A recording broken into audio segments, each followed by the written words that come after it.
Stop choosing between calisthenics and weights. Stop debating cardio versus strength. What if I told you the most powerful athletes in the world don't pick one, they combine everything? Today, you're going to learn how to build a hybrid training system that gives you strength, endurance, power, and mobility all at once. This is the future of fitness. Here's what hybrid training does for you.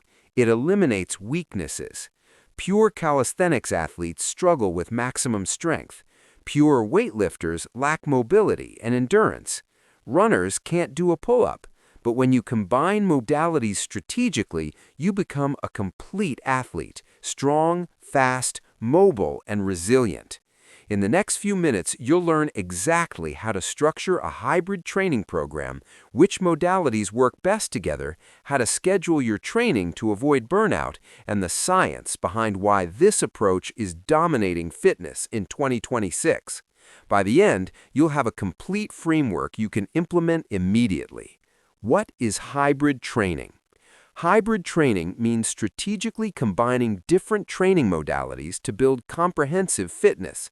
Instead of being a specialist in one area, you become a generalist with no glaring weaknesses. Think of it like this. Calisthenics gives you relative strength and body control. Weights give you absolute strength and muscle mass. Cardio gives you endurance and heart health, and mobility work keeps you injury-free and moving well. The key word here is strategically. You're not just randomly doing everything. You're programming these modalities to complement each other, not compete. The 4 pillars of hybrid training. Pillar 1, calisthenics, your foundation.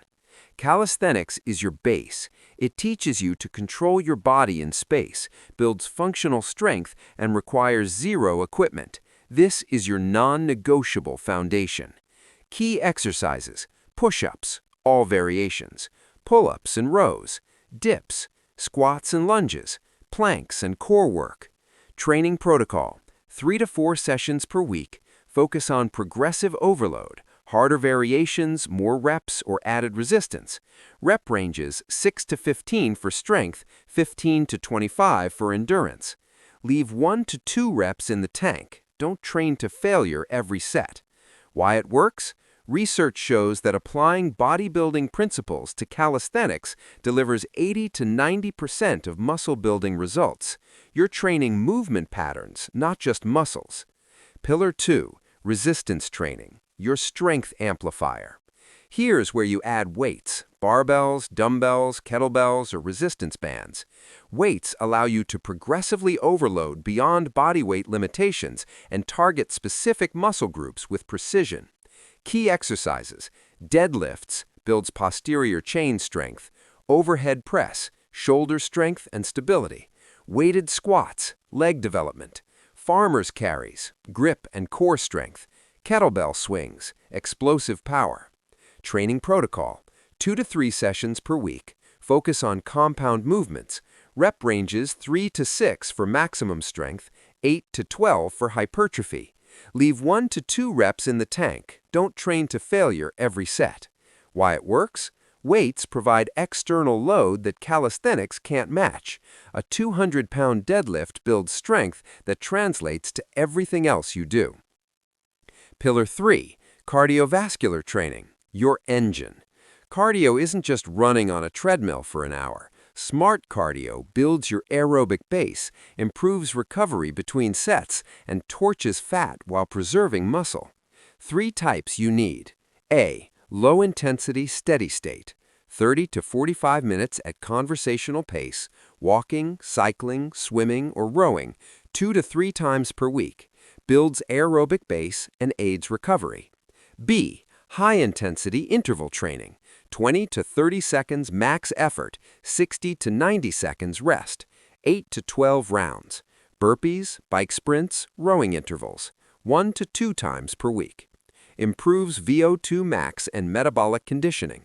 C. Sprint interval training, 6 to 10 second all-out sprints, 2 to 3 minutes full recovery, 6 to 10 rounds, 1 to 2 times per week. Builds explosive power and fast-twitch muscle fibers. Why it works? Science proves that just 6 sprint sessions increase peak power by 2.4% and mean power by 2.8%. Sprint-trained athletes sustain high-intensity efforts 42% longer than traditional cardio-only athletes. Plus, SIT reduces body fat 39% more than HIIT with 61% less training time. Pillar 4, mobility and flexibility. Your injury prevention. This is the pillar most people skip, and it's why they get injured. Mobility work ensures your joints move through full range of motion, prevents compensation patterns, and keeps you training for decades. Key practices: dynamic stretching before workouts, leg swings, arm circles, hip openers; static stretching after workouts, hold 30 to 60 seconds per stretch; yoga or dedicated mobility sessions, 20 to 30 minutes 2 to 3 times per week; foam rolling for muscle recovery. Training protocol: 10 minutes dynamic warm-up before every session, 10 minutes static stretching after every session, 1 to 2 dedicated mobility sessions per week. Why it works? Mobility isn't just about touching your toes, it's about moving efficiently under load. Better mobility means better form, which means more strength and less injury risk. How to structure your hybrid training week. Here's a sample weekly schedule that balances all 4 pillars without burning you out. Monday, calisthenics and core. Push-ups, pull-ups, dips, planks, 45 to 60 minutes. Tuesday, resistance training, lower body, plus LISS cardio. Deadlifts, squats, farmer's carries, 30-minute walk or bike ride, 60 to 75 minutes total. Wednesday, mobility and active recovery. Yoga, foam rolling, light stretching, 30 to 45 minutes. Thursday, calisthenics plus HIIT. Body weight circuit, squats, push-ups, burpees, 20-minute HIIT finisher, 60 minutes. Friday, resistance training, overhead press, rows, kettlebell swings, core circuit, 45 to 60 minutes. Saturday, sprint training plus mobility, 8 to 10 sprint intervals, 20-minute mobility flow, 45 to 60 minutes. Sunday, full rest or LISS cardio, optional 30 to 45-minute walk or swim, focus on recovery. The science behind hybrid training. Concurrent training effect. When you combine strength and endurance training, your body adapts to both stimuli. Early research suggested interference between the two, but modern studies show that with proper programming, adequate rest, proper nutrition, and strategic scheduling, you can improve both simultaneously. Neuromuscular adaptation. Different modalities train different energy systems and muscle types. Calisthenics and weights target strength and hypertrophy. Sprints target fast-twitch muscle fibers and power. LISS builds aerobic capacity. Together, they create a complete athlete. Injury prevention. By training multiple movement patterns and energy systems, you reduce overuse injuries common in single-modality training. Runners who only run get running injuries. Lifters who only lift get lifting injuries. Hybrid athletes distribute stress across multiple systems. Common mistakes to avoid. Mistake number 1, doing too much too soon. You can't go from 0 to training 6 days a week. Start with 3 to 4 sessions per week, master the basics, then gradually add volume. Progressive overload applies to total training volume, not just individual exercises. Mistake number 2, neglecting recovery. More isn't always better. Your body adapts during rest, not during training. Sleep 7 to 9 hours, eat enough protein, 0.7 to 1 gram per pound of body weight, and take at least 1 full rest day per week. Mistake number 3, ignoring weak points.